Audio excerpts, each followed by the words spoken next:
ప్రభునందు ప్రియులారా, ప్రభు అయిన యేసుక్రీస్తు నామమున ముందుగా మీకు అందరికీ నా హృదయపూర్వక శుభాభినందనలు. దేవుడు గత కాలం అంతట్లో ఆయన కృపలో మళ్ళీ అందరినీ కూడా ఎంతగానో కాపాడి మళ్ళా ఈ యొక్క రక్షణ దుర్గం అనే టీవీ కార్యక్రమం ద్వారా దేవుని యొక్క వాక్యాన్ని పంచుకునే ఈ ధన్యతను ప్రభు నాకు ఇచ్చిన దాన్ని బట్టి ముందుగా దేవునికి వందనాలు చెల్లిస్తున్నాను. అలాగే వాక్యం వింటున్న మీకు కూడా వింటూ మీ యొక్క ప్రార్థన అవసరాలు తెలియజేస్తూ ఈ యొక్క కార్యక్రమాలకి ఆర్థికంగా సహాయం చేస్తున్నా మీకు కూడా ముందుగా నా హృదయపూర్వక వందనాలు తెలియజేస్తున్నాను. దేవుడు మిమ్మల్ని దీవించి ఆశీర్వదించును గాక. మరి ఈరోజు దేవుడు మనకిచ్చిన వాక్య భాగాన్ని మనం చదువుకుందాం. దేవుని పరిశుద్ధ గ్రంథంలో నుండి మత్తయి సువార్త 13వ అధ్యాయము మొదటి నుండి కొన్ని వచనాలు మనం చదువుకుందాం. ఆ దినమందు యేసు ఇంట నుండి వెళ్ళి సముద్ర తీరమున కూర్చుండెను. బహు జనసమూహములు తన యొద్ద కూడి వచ్చినందున ఆయన దోణి ఎక్కి కూర్చుండెను. ఆ జనులందరూ ధరిని నిలిచి ఉండగా ఆయన వారిని చూచి చాలా సంగతులు ఉపమాన రీతిగా చెప్పాను. ఎట్లనగా, ఇదిగో విత్తువాడు విత్తుటకు బయలు వెళ్ళెను. వాడు విత్తుచుండగా కొన్ని విత్తనములు త్రోవ పక్కన పడెను. పక్షులు వచ్చి వాటిని మృంగివేసెను. కొన్ని చాలా మన్ను లేని రాతి నేలను పడెను. అక్కడ మన్ను లోతుగా ఉండనందున అవి వెంటనే మొలిచెను. కానీ సూర్యుడు ఉదయించినప్పుడు అవి మాడి వేరు లేనందున ఎండిపోయిను. కొన్ని ముండ్ల పొదల్లో పడెను. ముండ్ల పొదలు ఎదిగి వాటిని అణిచివేసెను. కొన్ని మంచి నేలను పడి ఒకటి 100 ఒకటి 60 ఒకటి 30 ఫలించను. చెవిగలవాడు వినుగాక అని చెప్పాను. దేవుడి వచనం దీవించి ఆశీర్వదించును గాక. మరి ఇక్కడ ప్రభు మనకి నేర్పిన ఒక ఉపమానం ఏంటంటే, విత్తువాని గూర్చిన విత్తనం అనే ఉపమానం ఆయన ఇక్కడ చెప్పినట్లుగా మనం చూస్తున్నాం. చాలాసార్లు యేసు ప్రభు ఆ ప్రజలతో మాట్లాడినప్పుడు అద్భుతమైన వర్తమానం ఏంటంటే, ఉపమానముల ద్వారా ఆయన ప్రజలతో మాట్లాడేవారు. కొద్దిక్కున అక్కడ ఉంటుంది, ఉపమానం లేకుండా ఆయన ఎప్పుడు మాట్లాడలేదంట. ఇది వాక్యము బోధించే వారికి నేర్చుకోవాల్సిన ఒక సత్యం. ఆ విషయాలు ఉపమాన రీతిగా ఏదైనా, ఉపమానం అంటే ఏంటి, పరలోక సంబంధమైన సత్యాన్ని భూ సంబంధమైన వస్తువులతో పోల్చి చెప్పడమే ఉపమానం. మరి ఆ శిష్యులు కూడా ఒకసారి మీరు ఎందుకు ఉపమానంగా బోధిస్తున్నారని కూడా ఆయన అడిగితే, మరి పరలోక రాజ్య సంగతులు మీకు ఎరుగుట మీకు అనుగ్రహించబడింది, కానీ అన్యజనులకి అవి తెలియదు కనుక వారికి అర్థమయ్యేటట్లుగా ఉపమానంగా నేను మీతో చెప్పుచున్నానని కూడా ప్రభు చెప్పినట్లుగా మనం చూస్తున్నాం. ఇలాగా దేవుని రాజ్యమును గూర్చిన విషయాలు, దైవభక్తిని గూర్చిన మర్మాలు ఉపమానములుగా ఆయన అనేక విధాలుగా బోధించి, ముఖ్యంగా ఈ మత్తయి సువార్త 13వ అధ్యాయం అంతా కూడా అనేక ఉపమానములు ఆయన పరలోక రాజ్యం గురించి అనేక ఉపమానం చెప్పినట్లుగా కూడా మనం చూస్తున్నాం. మరి ఈరోజు మనం నేర్చుకునేది ఏంటంటే, విత్తువాని గూర్చిన విత్తనం గురించి. ఇక్కడ విత్తనము దేవుని యొక్క వాక్యము. విత్తువాడు మరి దైవజనులు లేక పరిశుద్ధాత్ముడై ఉన్నాడు. ఆ యొక్క స్థలము, భూమి ఏంటంటే నేల అనేది ఏంటంటే మానవుని యొక్క హృదయం. భూమి మీద విత్తనము విత్తి ఎలాగైతే విత్తుతారో అలాగే మన యొక్క జీవితంలో లేక మన హృదయంలోనికి వాక్యం అనే విత్తనము విత్తబడుతుంది.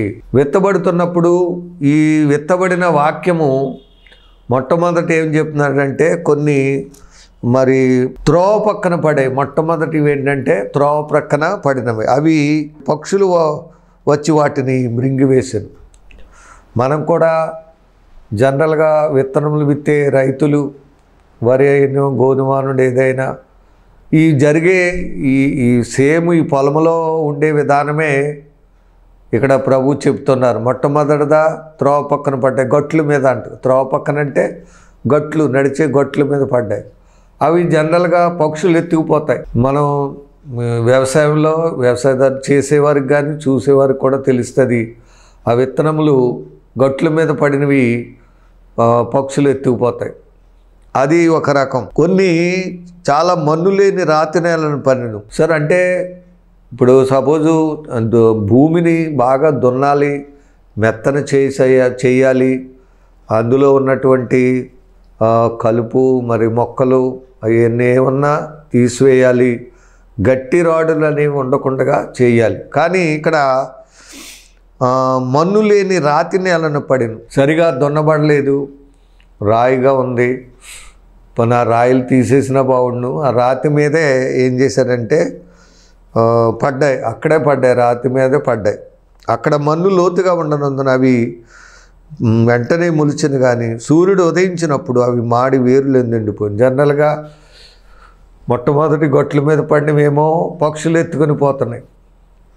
అలాగే మన్ను లేని రాతి నేల మీద పడిందేమో సూర్యుడు ఉదయించేటప్పటికి అవి ఎండి మాడిపోతున్నాయి. ఎందుకంటే కింద మెత్తదనం, మట్టి, సరైన మన్ను లేదు కనుక అవి లోనకి వేరు తన్నుకుని మట్టిలోకి వెళ్ళి తన్నుకుని అవి మరి అన్నిటిని తట్టుకునే విధానం వాటికి లేక అవి సూర్యుడు వచ్చి ఉదయించేటప్పటికి అవి ఎండిపోయి మాడిపోతున్నట్లు చూస్తున్నాం. మరలా కొన్ని విత్తనాలు అయితే ముండ్ల పొదల్లో పడిను. సరే, అంటే జనరల్గా మన వ్యవసాయం చేసేవారు ముళ్ళు, గడ్డి, చెత్త, చెదారం ఏమీ లేకుండా చేస్తారు. కానీ ఇక్కడ ముండ్ల పొదలు ఉన్నట్లుగా కనపడుతున్నాయి. అవి ముండ్ల పొదల్లో పడ్డాయి. అవి ముళ్ళ పొదల్లో పడినప్పుడు ఏం చేశాయంటే ముళ్ళ పొదలు వాటిని అణిచివేశాను. అంటే జనరల్గా విత్తనము, మంచి విత్తనాలు ఏదైనా సరే అవి స్లోగా ఎదుగుతాయి, తర్వాత ఫలిస్తాయి. ఈ చెడ్డవి అనేది ఉన్నాయి చూసారా, ముళ్ళ విత్తనాలు. ఈ కొన్ని వరిలో కూడా కేళీలు అవి అంటారు, అవి ఏంగా విస్తారంగా ఎదిగిపోతాయి. ముళ్ళ పొదలు బాగా ఎదిగిపోతాయి. ఎదిగిపోయి ఏం చేస్తాయంటే ఈ అసలైన వరి ఎన్నిని అణిచివేస్తాయి. ఇదొక విధానం. ఇక నాలుగవదిగా మనం చూసినట్లయితే కొన్ని మంచి నేలను పడింది. అర్థమైందంటే బాగా దున్నబడి రాతి నేలగా లేకుండా, ముళ్ళ పొదలు ఏమి లేకుండా ఉన్నటువంటి మంచిగా మెత్తగా స్థలం ఉన్నటువంటి ఒక మంచి మరి నేల, అక్కడ ఆ నేలను పడ్డాయి. మంచి నేల ఉంది, ఆ నేలను పడ్డాయి. అవి మొలిచేయండి. నొలిచి ఒకటి 100 వచ్చింది, ఒకటేమో 60 వచ్చింది, ఒకటి 30 వచ్చింది. అంటే ఫలించడంలో కూడా ఇవి కూడా అంటే మంచి నేల పడినప్పటికీ అన్నీ 100 ఫలించలేదు. కానీ కొన్ని ఒకటేమో ఒకటి 100 ఫలించి, ఒకటేమో 60 ఒకటి అంటే ఫలించడంలో కూడా అక్కడ తేడా ఉన్నట్లుగా చూస్తున్నాం. ఇది ప్రభు చెప్పిన మాట. చెవిగలవాడు వినును కాకంటే అవి దేవుని సంబంధమైన చెవులు కలిగి ఉన్నప్పుడు, వాటిలో ఉన్న అంతరార్థం మనకు తెలిసినప్పుడు మనము ఈ సత్యాన్ని మనం తెలుసుకోగలుగుతాం. ఇక్కడ విత్తనము దేవుని యొక్క, ఇందాక చెప్పినట్లుగా విత్తనము దేవుని వాక్యము, విత్తువాడు మరి మనిషి కుమారుడు అవ్వచ్చు, లేక దైవజనుడు ప్రభు అయిన యేసుక్రీస్తు వారు అవ్వచ్చు, పరిశుద్ధాత్ముడు అవ్వచ్చు. సో విత్తనము విత్తబడుతూ ఉంది. ఈ నేల ఏంటంటే ఇవి మానవ హృదయాలు 4 రకాలుగా ఉన్నట్లుగా మనం చూస్తున్నాం. ఒకటి త్రోవ పక్కన ఉన్నటువంటి మరి స్థలంగా ఉంటాయి కొన్ని కొంతమంది జీవితాలు. అంటే ఎన్నేసినా ఏమేసినా అది సైతాను వారి హృదయంలో ఉండి పక్షులు ఎత్తుకుపోతామంటే విత్తబడిన వాక్యం ఎత్తుకుపోతాయంటే సాతానుడు నివాసం ఉంటున్న హృదయం అన్నమాట. వాడు పక్షి ఎవరంటే సైతానుడు. వాడు ఎప్పుడు కూడా వాక్యాన్ని, విత్తబడిన వాక్యం ఎత్తుకుపోవటమే. కనబడి దొరికిందంటే ఎత్తుకుపోతాడు. అయితే రెండవదిగా మరి రెండవ వాక్యము, రెండవ విత్తనం ఎక్కడ పడి, నీరు లేని చోట, మన్నులు చాలా రాతి నేలను పడింది. ఆ రాతి నేలను పడినప్పుడు అంటే సరిగా దున్నబడలేదు, ఆ రాళ్ళు తీయబడలేదు, మెత్తన చేయబడలేదు కనుక విత్తనం వేయబడింది. కానీ ఆ విత్తనము సూర్యుడు ఉదయించగానే ఇవన్నీ కూడా మనకి ఇక్కడ 17వ వచనం నుండి మరి లేక 18వ వచనం నుండి ప్రభువే చెప్పారు. ఈ విత్తనం గుర్చినటువంటి ఆ విషయాలు వారు అడిగారు, శిష్యులు అడిగారు, వారు చెప్పారు. చూడండి, విత్తువాని గుర్చిన ఉపమాన భావం ఏమిటి? ఉపమానాన్ని చెప్పడమే కాదు, దాన్ని భావాన్ని కూడా తెలియజేశారు. అలాగే మనం కూడా ఉపమానములు చెప్పడమే కాదు, దాని భావాలు కూడా మనకు మనం తెలుసుకున్న వారమై ఉండాలి. చూడండి, విత్తువాని గూర్చిన ఎవడైనను రాజ్యమును గూర్చిన వాక్యము వినియు గ్రహింపకుండగా దుష్టుడు వచ్చి వాని హృదయంలోని వెత్తబడిన దాన్ని ఎత్తుకొని పోవును. త్రోవ పక్కన పడినవాడు వీడే. సరే, వాక్యమును విని గ్రహించకపోతే, తెలుసుకోకపోతే, అంటే గ్రహింపుగా ఇంకా అలాగే ఉంటే అది ఏం చేస్తాడంటే ఇంకా అతను హృదయంలో అది పడినవాడు అనమాట. దుష్టుడు వచ్చి వెత్తబడిన దాన్ని ఎత్తుకుపోతాడు. త్రోవ పక్కన పడిన వాడు వీడే అన్నాడు. రాతి నేలను వెత్తబడిన వాడు వాక్యం విని వెంటనే సంతోషంతో దాన్ని అంగీకరించును. సుధరప్ప వెంటనే అంగీకరిస్తాడు, కానీ అయితే అతనిలో వేరు లేనందున, సరే వేరు లేకపోతే విత్తనం కింద వేరు దండుకుంటేనే కదా అది ఫలించేది. వేరు లేకపోతే ఏమవుతుంది, ఎండ వచ్చేటప్పటికి ఎండిపోద్ది. అలాగా వాక్యము నిమిత్తము, సరే దేవుని మాట నిమిత్తము కొంత శ్రమైనను హింసైనను కలుగగానే అభ్యంతరపడును. అతడు దేవునిలో నుంచి వేరైపోతున్నట్టుగా మనం చూస్తున్నాం. అభ్యంతరాలు పడటం, దేవుని విడిచిపెట్టేయటం. కొంత శ్రమ వచ్చినప్పుడు అతడు కొంతకాలం నిలుస్తాడు, కానీ శ్రమలు, బాధలు, కష్టాలు వచ్చినప్పుడు, హింసలు వచ్చినప్పుడు అతను వెళ్ళిపోతాడు. అలాగే మూడవ రకం విత్తనం ఏంటంటే ముళ్ళ పొదల్లో విత్తబడిన వాడు వాక్యం వినివాడే. కానీ మూడవ రకం ఏంటంటే ముళ్ళ పొదల్లో పడిన విత్తనం ఏంటంటే కాలం గడిచే కొద్దిగా వారికి ఈ లోక సంబంధమైన ఐహిక విచారములు, ధనమోసములు ఇవి వారి జీవితంలో ప్రవేశించడం వల్ల వారు మరి దేవునిలో సరిగా జీవించలేక వెనుకబడుతూ ఉండటం మనం చూస్తున్నాం. నాలుగవదిగా మంచి నేలను విత్తబడి అంటే యోగ్యమైన మంచి మనస్సుతో వాక్యం వినడం, దాన్ని గ్రహించుకొని శోధనలు అన్నిటినీ తట్టుకుంటూ మరి దేవుని సన్నిధిలో చక్కగా ఓపికతో జీవించేవారే మంచి నేలను పడిన విత్తనమును పోలిన వారుగా ఉన్నాం. మొట్టమొదటిది ఏంటంటే వాక్యము వినినప్పుడు ఆ వాక్యాన్ని నమ్మకపోవడం వల్ల, నమ్మి రక్షణ పొందకుండగా మరి వారు సాతాను వాక్యమును ఎత్తుకుని పోయే విధానంలో ఉంది. రెండవ వారు చూసినట్లయితే వారు నమ్మినప్పుడు కొంతకాలం అయ్యేటప్పటికి వేరు లేనందునంటే శ్రమలు, హింసలు, ఇబ్బందులు వచ్చినప్పుడు మరి వారు తొలగిపోవటం, వెనకబడిపోవటం మనం చూస్తున్నాం. కొంతకాలం అయ్యేటప్పటికి ఈ శ్రమలు వీటిని చూసి విశ్వాసం కోల్పోవడం చూస్తున్నాం. అలాగే ముళ్ళ తప్పులు అంటే కొంతకాలం సాపీగా జరుగుతారు, ఇంకా అక్కడి నుంచి ఐహిక విచార, ధనమోసంలో ఎన్ని రావడం, వారు ఆ విధంగా దేవుళ్ళని వెనుకపోవడం జరుగుతుంది. నాలుగవదిగా మరి ఎవరైతే యోగ్యమైన, ఈ లోకాసువార్తలు ఇవన్నీ కూడా మనకు వివరంగా తెలుస్తాయి. యోగ్యమైన వాక్యం గ్రహించుకొని దేవుని మాటలు విని వాటిని గ్రహించుకొని యోగ్యమైన మంచి మనసుతో వాటిని విని ఓపికతో కాలం గడిచిపోతున్నప్పటికీ, కొంత శ్రమలు వచ్చినప్పటికీ, ఇబ్బందులు వచ్చినప్పటికీ ఐహిక విచారముల్లో, ధనమోసంలో పడిపోకుండా దేవుని యొక్క వాక్యమును పట్టుకొని దేవుని సందులు జీవించిన వారు చివరగా ఫలిస్తారు. హల్లెలూయా.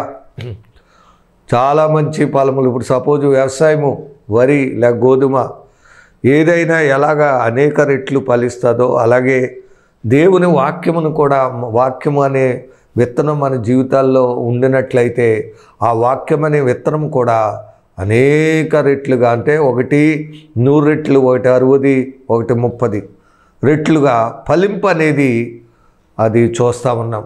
కనుక దేవుని బిడ్డలారు, ఈరోజు వాక్యం వింటున్న నీవు నిజంగా దేవుని యొక్క వాక్యాన్ని విని నమ్మి రక్షణ పొందిన బిడ్డగా నీవు ఉన్నావా?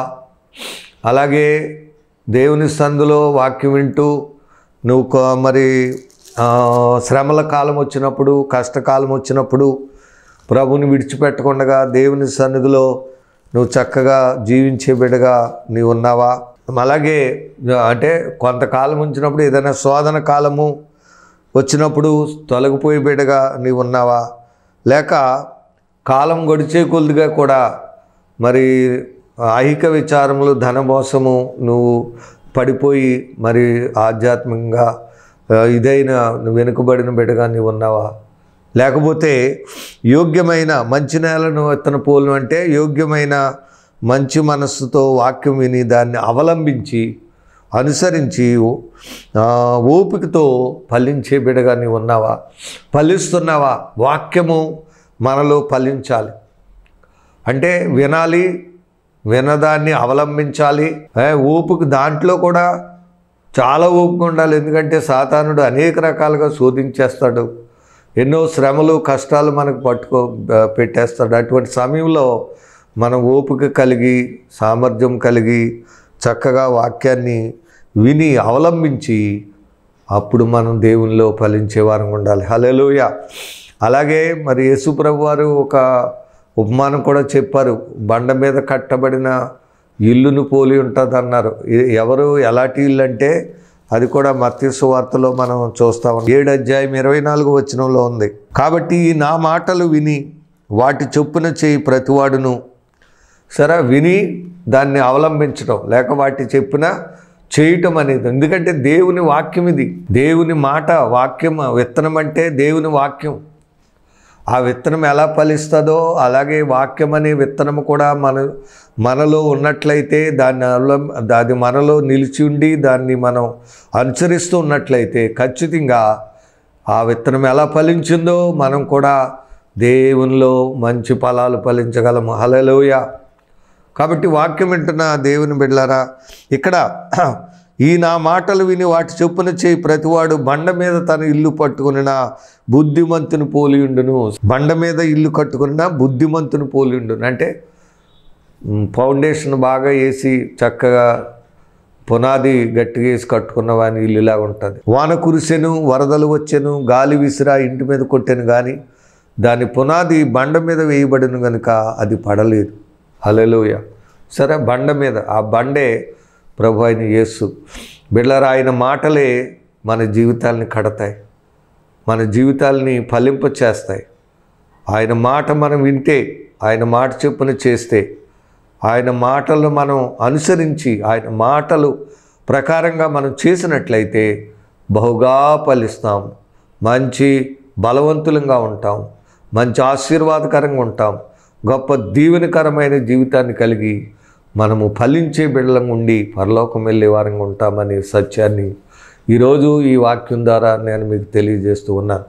కనుక మంచి విత్తనం, మరి విత్తనము ముందు రేపు మళ్ళీ వచ్చే వారం మంచి విత్తనం గురించి, గోధుమ గురించి, గొరుగుల గురించి మరలా చెప్పుకుందాం.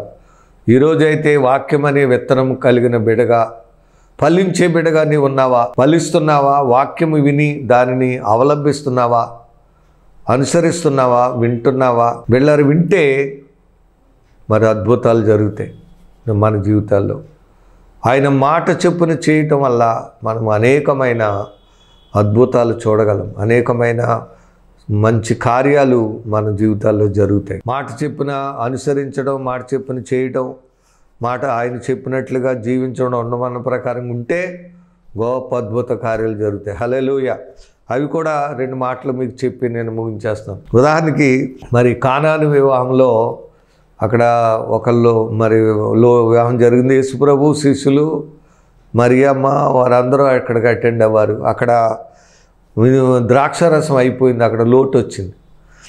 దాన్ని మరియమ్మ గారు అయితే యేసుప్రభు దగ్గరికి చెప్పింది. ఆయనేమో నా సమయం ఇంకా రాలేదన్నారు. అప్పుడు మా యొక్క యోహాను సువార్తలో ఉంటుంది, ఆమె ఒక మాట చెప్పి వెళ్ళిపోయింది. ఏమనంటే, మరి ఆయన మీతో చెప్పినది చేయుడి. హల్లెలూయా. సరే, ప్రభు చెప్పినట్లుగా మనం చేయాలి. ఆయన మాట, వాక్యం అంటే ఆయన మాట చెప్పిన మనం చేసినట్లయితే ఖచ్చితంగా మనం ఫలిస్తాం, మనకి అనేకమైన అద్భుతాలు జరుగుతాయి. ఇక్కడ యోహాను సువార్తలో మనం ఆ మాట చూద్దాం. 2వ అధ్యాయంలో 3వ దినమున గలీలోని కానాను ఊరిలో ఒక వివాహం జరిగిన. యేసు తల్లి అక్కడ ఉండని. యేసును ఆయన శిష్యుల వివాహం పిలువబడి ద్రాక్షారసం అయిపోయినప్పుడు యేసు తల్లి వారికి ద్రాక్షారసం లేదని ఆయనతో చెప్పగా, యేసు ఆమెతో, అమ్మ, నాతో నీకేం పని? నా సమయం ఇంకను రాలేదని. సరే, సమయం బట్టి ఆయన తల్లి పరిచారకును చూసి ఆయన మీతో చెప్పినది చేయడనిను. సరే, మన జీవితాల్లో ఈ మాటను మనం నేర్చుకోవాలి. ఆయన మీతో చెప్పినది చేయుడనిను. ప్రభు మాట్లాడేవాడు, వాక్యమై ఉన్నవాడు, వాక్కు ఉన్నవాడు. అర్థమైందంటే ఆయన మాట్లాడే దేవుడు. ఆయన మనతో మాట్లాడతాడు. వాక్యము ఒక విత్తనంలాగా ఫలిస్తుందో ఆయన వాక్యం ద్వారా మనతో మాట్లాడాం. ఆయన చెప్పినది, ఆయన చెప్పినట్లుగా, ఆయన మాట ప్రకారంగా మనం చేసినట్లయితే ఖచ్చితంగా ఫలిస్తాము. ఒక ఇల్లు, బండ మీద వేసిన ఇల్లు ఎలాగైతే పడిపోకుండా బలమైన ఇల్లుగా కట్టబడుతుందో అలాగ మన జీవితాల్లో మనం కట్టబడే వారంగా ఉంటాం. మూడవదిగా మనము అద్భుతాలు కూడా చూడగలుగుతాం. ఇక్కడ ఆయన మీతో చెప్పినది చేయడన్నప్పుడు అక్కడ యూదుల శుద్ధీకరణ ప్రకారం 2-3 తూములు పట్టు 6 రాతలు ఆయన అక్కడ ఉండేది. రాతి బాణలు అక్కడ ఉంచబడేది. యేసు ఆ బాణలు నీళ్లతో నింపుడని వారితో చెప్పగా వారు వాటిని అంచుల మట్టుకు నింపిరి. హల్లెలూయా. అప్పుడు ఆయన వారితో, మీరు ఇప్పుడు ముంచి విందు ప్రధాని యొద్దకు తీసుకొని చెప్పగా వారు తీసుకుని పోయిరా. ద్రాక్షారసం ఎక్కడి నుంచి వచ్చినది? సరే, ద్రాక్షారసమైన నీళ్లు రుచి చూచినప్పుడు ఆ విందు ప్రధాని పెండ్లి కుమారుని పిలిచి, ఇదిగో ప్రతివాడును మొదట జబ్బు మంచి ద్రాక్షారసం పోసి జనులు మత్తుగా ఉన్నప్పుడు జబ్బు రసం నీవైతే ఇదివరకు మంచి ద్రాక్షారసం ఉంచుకొని ఉన్నావనొచ్చు కూడా. ఇది ప్రభు చేసిన అద్భుతం అని అతనికి తెలియదు. సరే, మంచి ద్రాక్షారసం, మంచి జీవితాన్ని వెళ్ళారు, మంచి బ్రతుకుని, మంచి ఆశీర్వాదాలు, మంచి ఈవులు, మంచి అద్భుతాలు చేయగలిగిన వాడు యేసు. మనం వినాలి, ఆయన చెప్పినట్టు చేయటం నేర్చుకుంటే. అలా కాకుండా సైతాన్ చెప్పినట్టు వెళ్ళిపోతే మన జీవితాలు పాడవుతాయి. ప్రభు చెప్పినట్లుగా చేస్తే మనం కట్టబడతాం. బలమైన ఆత్మీయ జీవితం మనకు దొరుకుతుంది. చక్కటి ఫలభరితమైన జీవితం మనకు దొరుకుతుంది. మంచి మంచి అద్భుతాలు మనం చూడగలుగుతాం. ఇక్కడ నీళ్లును ద్రాక్షరసంగా మార్చి ఒక అద్భుతం కానాను వివాహం చేసినట్లు మన జీవితాల్లో, మన కుటుంబంలో కూడా ఆయన అనేకమైన అద్భుతాలు చేయగలిగిన వాడుగా ఉన్నాడు. ఆయన చెప్పినట్లుగా మనం చేయిస్తే ఇలాంటి కార్యాలు జరుగుతాయి. అలాగే మనం ఇంకొక వచనం కూడా నేను చెప్పి ముగించేస్తాను. లోకాసు వార్త 5వ అధ్యాయంలో యేసు ప్రభువారు తన శిష్యులను పిలిచి దోణిను లోతునకు నడిపించి కుడి ప్రక్కన వలలు వేయండి చెప్తారు, మాట్లాడతారు. అప్పుడు ఆ రాత్రంతా కూడా ప్రయాసపడ్డారు, కానీ ఒక్క చేప కూడా దొరకలేదు అని వారు వలలో మరి దులుపుకుంటా ఉన్నారు. అయితే సీమోన్ అంటున్నాడు, చూడండి, ఏలినవాడ 5వ అధ్యాయం 5వ వచనంలో, ఏలినవాడ రాత్రంతయు మేము ప్రయాసపడుతాము కానీ మాకేమీ దొరకలేదు. సరే, రాత్రంతా ప్రయాసపడి. అలాగే మన జీవితంలో కూడా మన ఇష్టం వచ్చినట్లుగా దేవుని మాట లేకుండా, దేవునిలో మనం దాని చొప్పున చేయకుండా, ఆయన సెలవు లేకుండా, ఆయన విధానం ఏంటో మనకు తెలియకుండా జీవితాంతం మనం చేసినా ఏమీ మనకు దొరకదు. సరే, తెల్లవార్లు ప్రయాసపడ్డాం కానీ ఏమీ మాకు దొరకలేదు. అయినను నీ మాట చొప్పున వలలు వేతునని ఆయనతో చెప్పాను. సరే ప్రభా, మేమైతే ప్రయాసపడ్డాం కానీ మాకు ఏమీ దొరకలేదు, కానీ మీరు మాట ఇచ్చారు ఏమని, దోణిను లోతునకు నడిపించి చేపల పట్టుటకు వలలు వేయని చెప్పావు కనుక నీ మాట చొప్పున మేము అలాగే వలలు వేయమని ఆయనతో చెప్పారు. సరే, ప్రభు మాటను బట్టి వారు చేయగా ఏం జరిగిందో తెలుసు. వారు అలాగూ చేసి విస్తారమైన చేపలు పట్టిరి. హల్లెలూయా. ఎంత విస్తారం అంటే అందుచేత వారి వలలు పగిలిపోచుండగా వారు వేరొక దోణిలోనూ తమ పాలివారు వచ్చి తమకు సహాయం చేయమని వారికి సంజ్ఞలు చేసిరి. వారు వచ్చి 2 దోణెలు మునుగునట్లు నింపిరి. హల్లెలూయా. 2 దోణెలు, ఒక్క చేప లేదు. తెల్లవార్లు ప్రయాసపడ్డారు కానీ ఒక్క చేప కూడా లేదు. కానీ ప్రభు మాటను బట్టి వారు చేయగా ఎన్ని చేపలు అంటే 2 దోణెలు పట్టునన్ని చేపలు. హల్లెలూయా.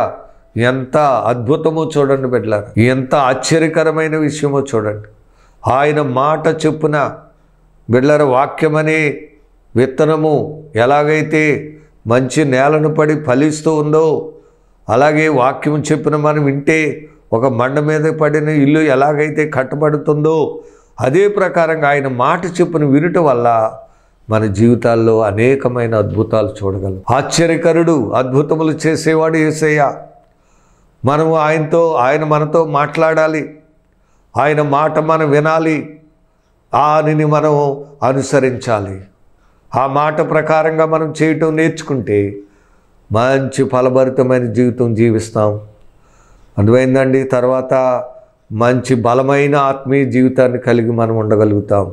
మూడవదిగా ప్రతిరోజు ప్రతి విషయంలో కూడా దేవుని అద్భుతాలు చూడగలుగుతాం.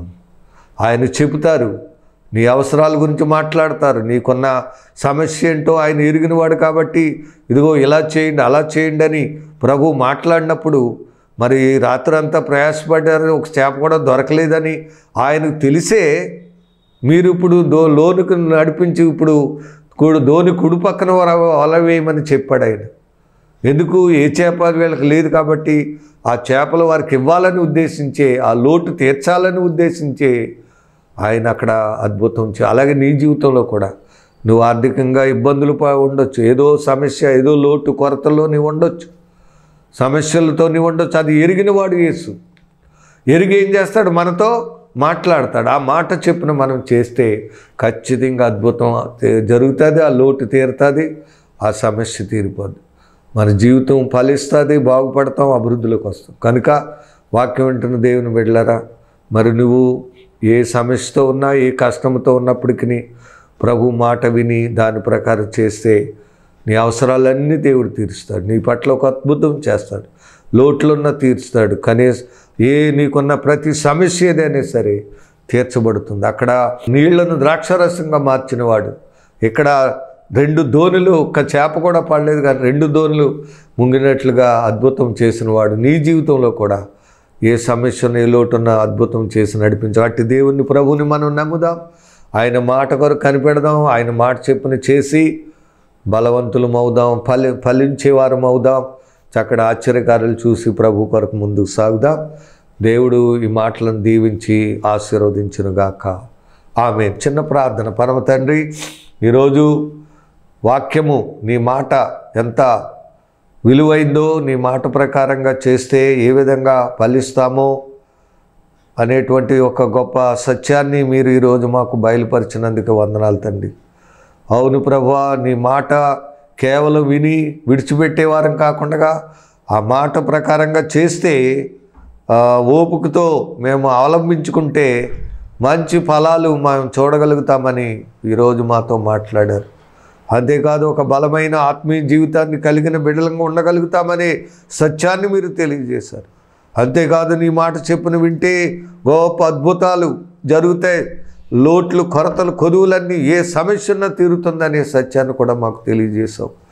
ఆ రకంగా మేము నిన్ను నమ్మి ఎన్ని బాధలు శ్రమలు కష్టాలు వచ్చినా సరే నీ మాట చెప్పున చేస్తూ నాయన లోకాశలకు విహ సంబంధమైన ఆశలకు ధనాశలకు మేము వెళ్లకుండగా నీ సన్నిధిలో నీ మాట చెప్పున జీవిస్తూ మేము ఆ రకంగా ఫలించి బలమైన జీవితాన్ని, ఆత్మీయ జీవితాన్ని కట్టుకుంటూ మరి అద్భుతాలు చూసి ఆశ్చర్యకార్యాలు చూస్తూ అవసరాలన్నీ తీర్చబడుతూ నీ రాజ్యమునకు వారసులయ్యే బిడ్డలుగా ఆ నిత్య జీవాన్ని స్వతంత్రించుకొని నీతో పాటు యుగములు జీవించే బిడ్డలుగా ప్రతి బిడ్డ జీవించేటట్లు మీరే సహాయం చేయమని విన్న వాక్యం అందరి హృదయాల్లో పడేది నూతన ఫలించిన కృప చూపించి మీరే మహిమ పొందమని, ప్రార్థనకు ప్రతిఫలం దయచేయమని మా ప్రభువును ప్రియరక్షకుడైన యేసు నామమున అడిగి వేడుకొనుచున్నాము తండ్రి. Amen. Amen. God bless you. దేవుడు మేము దీవించును గాక. Thank you.